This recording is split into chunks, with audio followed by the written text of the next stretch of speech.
చేస్తున్నాడండి? హే అల్లా, హే రామ్. ఆగు. హే అల్లా, హే రామ్ అనుకుంటూ లోపలికి దూరుతున్నావు. ఎక్కడికి? ఆ రామయ్యను దర్శించుకుని ఆయన దివ్య పాదాలకు ఈ గోదావరి జలాలతో అభిషేకం చేయడానికి. గోదావరి, గోంగూర, అభిషేకం, ఆనపకాయ, దర్శనం, దబ్బకాయ లాంటి పులిహోర కబుర్లు ఈ దద్దోజనం ధర్మాజాల దగ్గర చెప్పొద్దు. ప్రతిష్ఠ జరిగిన ఆలయంలో నీలాంటి అన్యమతస్తులకు ప్రవేశం నిషేధం. ఈ కులాలు మతాలు పతిత పావనుడైన రామచంద్రుడు పట్టించుకోడు నాయన. ఉసిరికాయ తొక్కేం కాదు, ఒక్క తోపు దోశారంటే బూడిద హే కుక్కలా రామ్. దొర్లి అవతల. ఆగండి.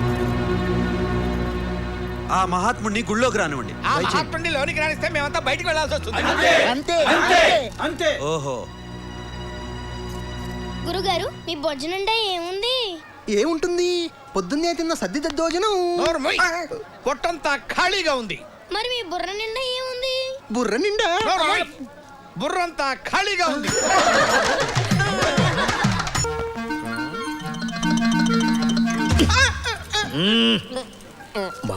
మా గురించి చెప్పు. ఆ చెప్పుట మరచి తిని పింగళి మామగారు, ఈయన మా గురువు గారు.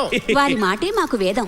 ఆయన జ్యోతిష శాస్త్రాన్ని తెగ రుబ్బి తెగ తాగినారు. తమ నామధేయము శశభిష చాత్రి గారు.